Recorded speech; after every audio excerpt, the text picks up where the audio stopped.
Let's start with a brief summary. This article, written by Paul Graham in 2005, explores why young people generally prefer to work in large companies rather than starting their own startups. Graham points out that young people are often hesitant to take risks, and this is usually associated with the idea that they need to adapt to the processes of large corporations and gain experience. However, Graham argues that young people actually have a higher capacity to take risks, and that starting a startup allows young people to better utilize their talents and create value. This perspective suggests that young people can distinguish themselves from the average employees in large companies by implementing their own ideas and directly meeting the needs of users.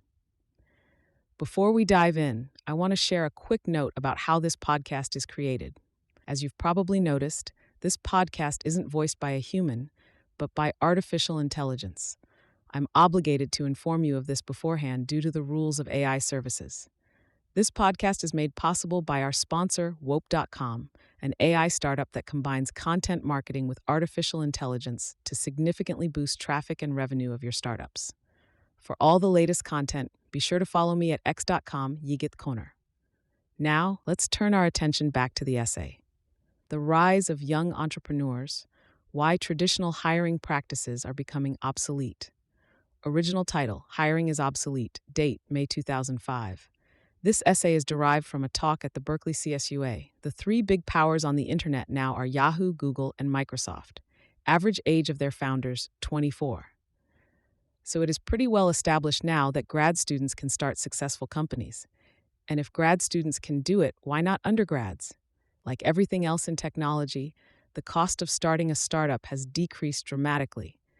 Now it's so low that it has disappeared into the noise. The main cost of starting a web-based startup is food and rent, which means it doesn't cost much more to start a company than to be a total slacker. You can probably start a startup on $10,000 of seed funding if you're prepared to live on ramen. The less it costs to start a company, the less you need the permission of investors to do it. So a lot of people will be able to start companies now who never could have before. The most interesting subset may be those in their early 20s. I'm not so excited about founders who have everything investors want except intelligence, or everything except energy. The most promising group to be liberated by the new, lower threshold are those who have everything investors want except experience. Market rate. I once claimed that nerds.html were unpopular in secondary school, mainly because they had better things to do than work full-time at being popular. Some said I was just telling people what they wanted to hear. Well, I'm now about to do that in a spectacular way. I think undergraduates are undervalued. Or more precisely, I think few realize the huge spread in the value of 20-year-olds. Some, it's true, are not very capable, but others are more capable than all but a handful of 30-year-olds. Till now, the problem has always been that it's difficult to pick them out. Every VC in the world, if they could go back in time, would try to invest in Microsoft. But which would have then? How many would have understood that this particular 19-year-old was Bill Gates? It's hard to judge the young because A, they change rapidly, B, there is great variation between them, and C, they're individually inconsistent. That last one is a big problem. When you're young, you occasionally say and do stupid things, even when you're smart. So if the algorithm is to filter out people who say stupid things, as many investors and employers unconsciously do, you're going to get a lot of false positives. Most organizations who hire people right out of college are only aware of the average value of 22-year-olds, which is not that high. And so the idea for most of the 20th century was that everyone had to begin as a trainee in some entry-level / comments.pelsci pequals 1587577 job. Organizations realized there was a lot of variation in the incoming stream, but instead of pursuing this thought, they tended to suppress it in the belief that it was good for even the most promising kids to start at the bottom. So they didn't get swelled heads. The most productive young people will always be undervalued by large organizations because the young have no performance to measure yet, and any error in guessing their ability will tend toward the mean. What's an especially productive 22-year-old to do? One thing you can do is go over the heads of organizations directly to the users. Any company that hires you is economically acting as a proxy for the customer. The rate at which they value you, though they may not consciously realize it, is an attempt to guess your value to the user. But there's a way to appeal their judgment. If you want, you can opt to be valued directly by users by starting your own company. The market is a lot more discerning than any employer, and it is completely non-discriminatory. On the internet, nobody knows you're a dog, and more to the point, nobody knows you're 22. All users care about is whether your site or software gives them what they want. They don't care if the person behind it is a high school kid. If you're really productive, why not make employers pay market rate for you? Why go work as an ordinary employee for a big company when you could start a startup and make them buy it to get you? When most people hear the word startup, they think of the famous ones that have gone public. But most startups that succeed do it by getting bought. And usually the acquirer doesn't just want the technology, but the people who created it as well.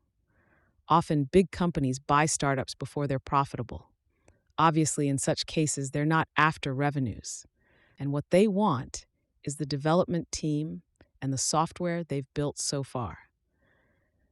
When a startup gets bought for 2 or 3 million 6 months in, it's really more of a hiring bonus than an acquisition.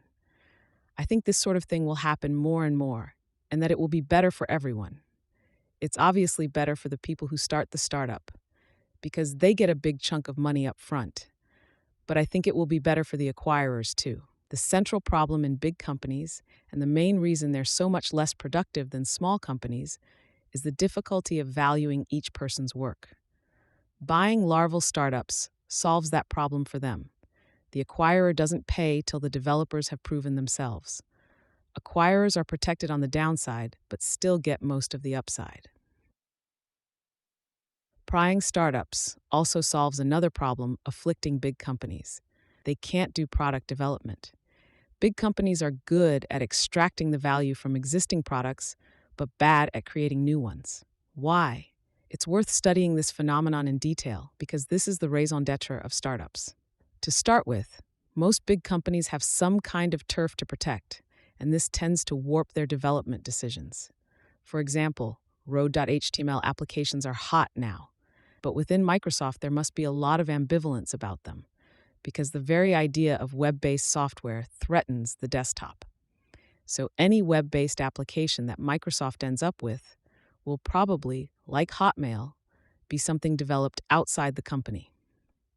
Another reason big companies are bad at developing new products is that the kind of people who do that tend not to have much power in big companies, unless they happen to be the CEO. Disruptive technologies are developed by disruptive people, and they either don't work for the big company or have been outmaneuvered by yes men and have comparatively little influence. Big companies also lose because they usually only build one of each thing. When you only have one web browser, you can't do anything really risky with it. If 10 different startups design 10 different web browsers and you take the best, you'll probably get something better. The more general version of this problem is that there are too many new ideas for companies to explore them all. There might be 500 startups right now who think they're making something Microsoft might buy. Even Microsoft probably couldn't manage 500 development projects in-house. Big companies also don't pay people the right way. People developing a new product at a big company get paid roughly the same whether it succeeds or fails. People at a startup expect to get rich if the product succeeds and get nothing if it fails. So naturally, the people at the startup work a lot harder. The mere bigness of big companies is an obstacle. In startups, developers are often forced to talk directly to users, whether they want to or not, because there is no one else to do sales and support. It's painful doing sales, but you learn much more from trying to sell people something than reading what they said in focus groups. And then, of course, big companies are bad at product development because they're bad at everything. Everything happens slower in big companies than small ones, and product development is something that has to happen fast because you have to go through a lot of iterations to get something good. Trend. I think the trend of big companies buying startups will only accelerate. One of the biggest remaining obstacles is pride.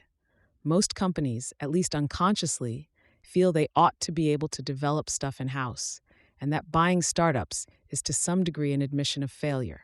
And so, as people generally do with admissions of failure, they put it off for as long as possible. That makes the acquisition very expensive when it finally happens. What companies should do is go out and discover startups when they're young, before VCs have puffed them up into something that costs hundreds of millions to acquire. Much of what VCs add, the acquirer doesn't need anyway. Why don't acquirers try to predict the companies they're going to have to buy for hundreds of millions and grab them early for a tenth or a 20th of that? Because they can't predict the winners in advance. If they're only paying a 20th as much, they only have to predict a 20th as well. Surely they can manage that. I think companies that acquire technology will gradually learn to go after earlier stage startups. They won't necessarily buy them outright. The solution may be some hybrid of investment and acquisition. For example, to buy a chunk of the company and get an option to buy the rest later. When companies buy startups, they're effectively fusing recruiting and product development. And I think that's more efficient than doing the two separately, because you always get people who are really committed to what they're working on. Plus, this method yields teams of developers who already work well together. Any conflicts between them have been ironed out under the very hot iron of running a startup. By the time the acquirer gets them, they're finishing one another's sentences. That's valuable in software because so many bugs occur at the boundaries between different people's code. The increasing cheapness of starting a company doesn't just give hackers more power relative to employers, it also gives them more power relative to investors. The conventional wisdom among VCs is that hackers shouldn't be allowed to run their own companies. The founders are supposed to accept MBAs as their bosses and themselves take on some title like Chief Technical Officer. There may be cases where this is a good idea, but I think founders will increasingly be able to push back in the matter of control because they just don't need the investors' money as much as they used to. Startups are a comparatively new phenomenon. Fairchild Semiconductor is considered the first VC-backed startup, and they were founded in 1959, less than 50 years ago. Measured on the timescale of social change, what we have now is pre-beta. So we shouldn't assume the way startups work now is the way they have to work. Fairchild needed a lot of money to get started. They had to build actual factories. What does the first round of venture funding for a web-based startup get spent on today? More money can't get software written faster. It isn't needed for facilities because those can now be quite cheap. All money can really buy you is sales and marketing. A sales force is worth something, I'll admit. But marketing is increasingly irrelevant. On the internet, anything genuinely good will spread by word of mouth. Investors' power comes from money. When startups need less money, investors have less power over them. So future founders may not have to accept new CEOs if they don't want them. The VCs will have to be dragged kicking and screaming down this road. But like many things people have to be dragged kicking and screaming toward, it may actually be good for them. Google is a sign of the way things are going. As a condition of funding, their investors insisted they hire someone old and experienced as CEO.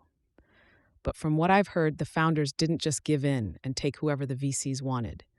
They delayed for an entire year, and when they did finally take a CEO, they chose a guy with a PhD in computer science. It sounds to me as if the founders are still the most powerful people in the company, and judging by Google's performance, their youth and inexperience doesn't seem to have hurt them. Indeed, I suspect Google has done better than they would have if the founders had given the VCs what they wanted, when they wanted it, and let some MBA take over as soon as they got their first round of funding. I'm not claiming the business guys installed by VCs have no value. Certainly they have. But they don't need to become the founders' bosses, which is what that title CEO means. I predict that in the future, the executives installed by VCs will increasingly be COOs rather than CEOs. The founders will run engineering directly, and the rest of the company through the COO. The open cage. With both employers and investors, the balance of power is slowly shifting towards the young, and yet they seem the last to realize it. Only the most ambitious undergrads even consider starting their own company when they graduate. Most just want to get a job. Maybe this is as it should be. Maybe if the idea of starting a startup is intimidating, you filter out the uncommitted. But I suspect the filter is set a little too high. I think there are people who could, if they tried, start successful startups, and who instead let themselves be swept into the intake ducts of big companies. Have you ever noticed that when animals are let out of cages, they don't always realize at first that the door's open? Often, they have to be poked with a stick to get them out. Something similar happened with blogs. People could have been publishing online in 1995, and yet blogging has only really taken off in the last couple years. In 1995, we thought only professional writers were entitled to publish their ideas, and that anyone else who did was a crank. Now publishing online is becoming so popular that everyone wants to do it, even print journalists. But blogging has not taken off recently because of any technical innovation. It just took 8 years for everyone to realize the cage was open. I think most undergrads don't realize yet that the economic cage is open. A lot have been told by their parents that the route to success is to get a good job. This was true when their parents were in college, but it's less true now. The route to success is to build something valuable, and you don't have to be working for an existing company to do that. Indeed, you can often do it better if you're not. When I talk to undergrads, what surprises me most about them is how conservative they are. Not politically, of course. I mean, they don't seem to want to take risks. This is a mistake because the younger you are, the more risk you can take. Risk. Risk and reward are always proportionate. For example, stocks are riskier than bonds, and over time always have greater returns. So why does anyone invest in bonds? The catch is that phrase, over time. Stocks will generate greater returns over 30 years, but they might lose value from year to year. So what you should invest in depends on how soon you need the money. If you're young, you should take the riskiest investments you can find. All this talk about investing may seem very theoretical. Most undergrads probably have more debts than assets. They may feel they have nothing to invest. But that's not true. They have their time to invest. And the same rule about risk applies there. Your early 20s are exactly the time to take insane career risks. The reason risk is always proportionate to reward is that market forces make it so. People will pay extra for stability. So if you choose stability by buying bonds or by going to work for a big company, it's going to cost you. Riskier career moves pay better on average because there is less demand for them. Extreme choices like starting a startup are so frightening that most people won't even try. So you don't end up having as much competition as you might expect, considering the prizes at stake. The math is brutal. While perhaps 9 out of 10 startups fail, the one that succeeds will pay the founders more than 10 times what they would have made in an ordinary job. That's the sense in which startups pay better on average. Remember that. If you start a startup, you'll probably fail. Most startups fail. It's the nature of the business. But it's not necessarily a mistake to try something that has a 90% chance of failing if you can afford the risk. Failing at 40, when you have a family to support, could be serious. But if you fail at 22, so what? If you try to start a startup right out of college and it tanks, you'll end up at 23 broke and a lot smarter. Which, if you think about it, is roughly what you hope to get from a graduate program. Even if your startup does tank, you won't harm your prospects with employers. To make sure, I asked some friends who work for big companies. I asked managers at Yahoo, Google, Amazon, Cisco, and Microsoft how they'd feel about 2 candidates, both 24, with equal ability, one who'd tried to start a startup that tanked, and another who'd spent the 2 years since college working as a developer at a big company. Everyone responded that they'd prefer the guy who'd tried to start his own company. Zad Nazem, who's in charge of engineering at Yahoo, said, "I actually put more value on the guy with the failed startup." And you can quote me. So there you have it. Want to get hired by Yahoo? Start your own company. The man is the customer.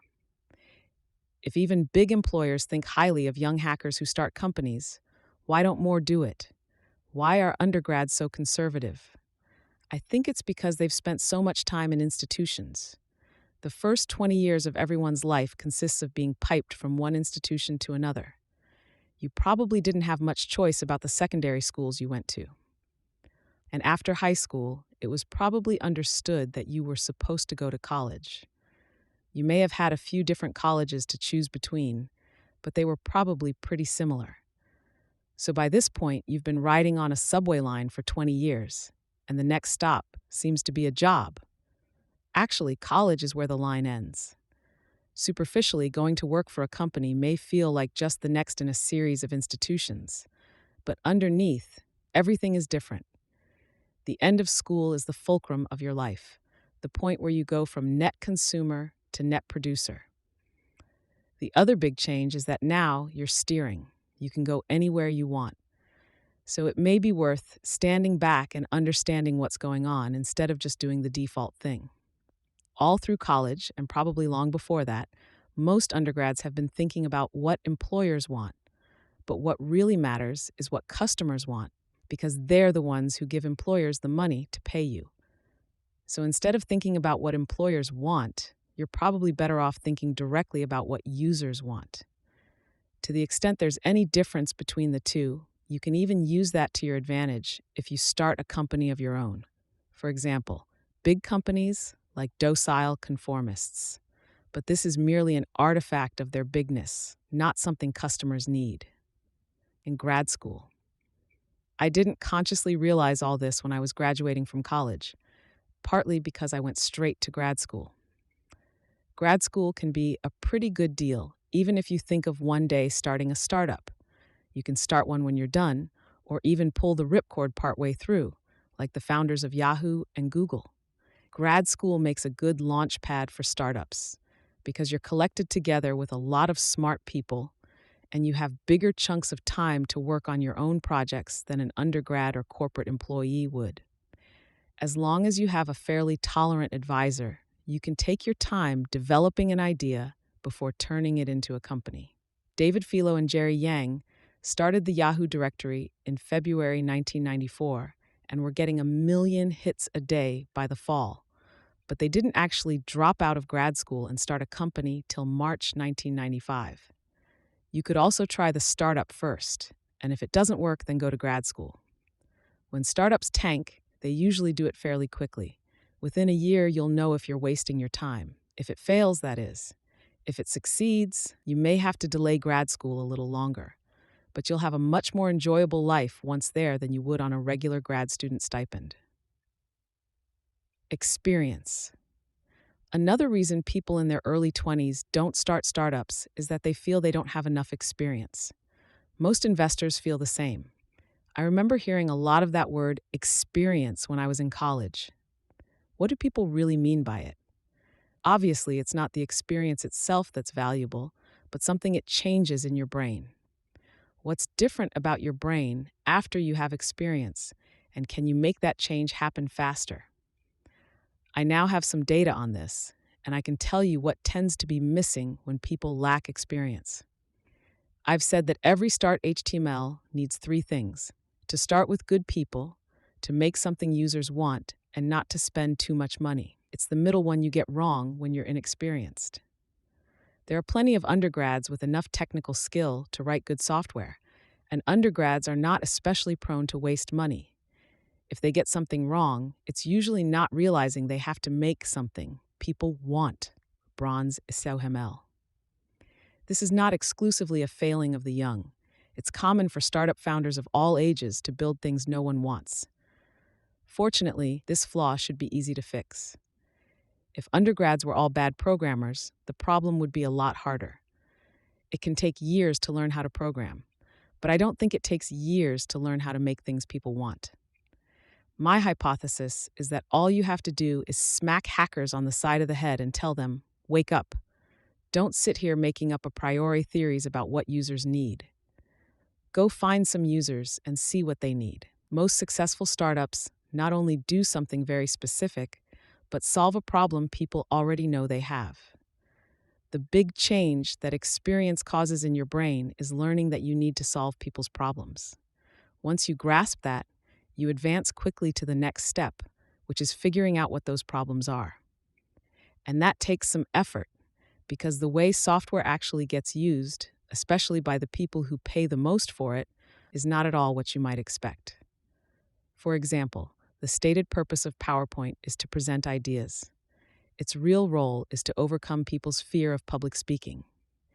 It allows you to give an impressive-looking talk about nothing, and it causes the audience to sit in a dark room looking at slides instead of a bright one looking at you. This kind of thing is out there for anyone to see. The key is to know to look for it, to realize that having an idea for a startup is not like having an idea for a class project. The goal in a startup is not to write a cool piece of software. It's to make something people want. And to do that, you have to look at users. Forget about hacking and just look at users. This can be quite a mental adjustment because little, if any, of the software you write in school even has users. A few steps before a Rubik's Cube is solved, it still looks like a mess. I think there are a lot of undergrads whose brains are in a similar position. They're only a few steps away from being able to start successful startups if they wanted to, but they don't realize it. They have more than enough technical skill. They just haven't realized yet that the way to create wealth is to make what users want, and that employers are just proxies for users in which risk is pooled. If you're young and smart, you don't need either of those. You don't need someone else to tell you what users want because you can figure it out yourself. And you don't want to pool risk because the younger you are, the more risk you should take. A public service message. I'd like to conclude with a joint message from me and your parents. Don't drop out of college to start a startup. There's no rush. There will be plenty of time to start companies after you graduate. In fact, it may be just as well to go work for an existing company for a couple years after you graduate to learn how companies work. And yet, when I think about it, I can't imagine telling Bill Gates at 19 that he should wait till he graduated to start a company. He'd have told me to get lost. And could I have honestly claimed that he was harming his future? That he was learning less by working at ground zero of the microcomputer revolution than he would have if he'd been taking classes back at Harvard? No, probably not. And yes, while it is probably true that you'll learn some valuable things by going to work for an existing company for a couple years before starting your own, you'd learn a thing or two running your own company during that time too. The advice about going to work for someone else would get an even colder reception from the 19-year-old Bill Gates. So I'm supposed to finish college, then go work for another company for 2 years, and then I can start my own. I have to wait till I'm 23? That's 4 years. That's more than 20% of my life so far. Plus, in 4 years, it will be way too late to make money writing a basic interpreter for the Altair. And he'd be right. The Apple II was launched just 2 years later.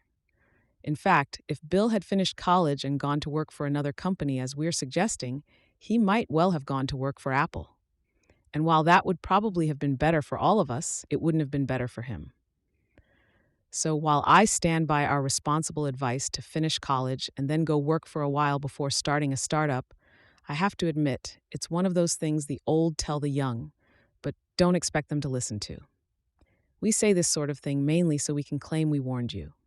So don't say I didn't warn you. Notes. The average B-17 pilot in World War II was in his early 20s. Thanks to Tad Marco for pointing this out. If a company tried to pay employees this way, they'd be called unfair. And yet, when they buy some startups and not others, no one thinks of calling that unfair. The 1/10 success rate for startups is a bit of an urban legend. It's suspiciously neat. My guess is the odds are slightly worse. Thanks to Jessica Livingston for reading drafts of this, to the friends I promised anonymity to for their opinions about hiring, and to Karen Nguyen and the Berkeley CSUA for organizing this talk.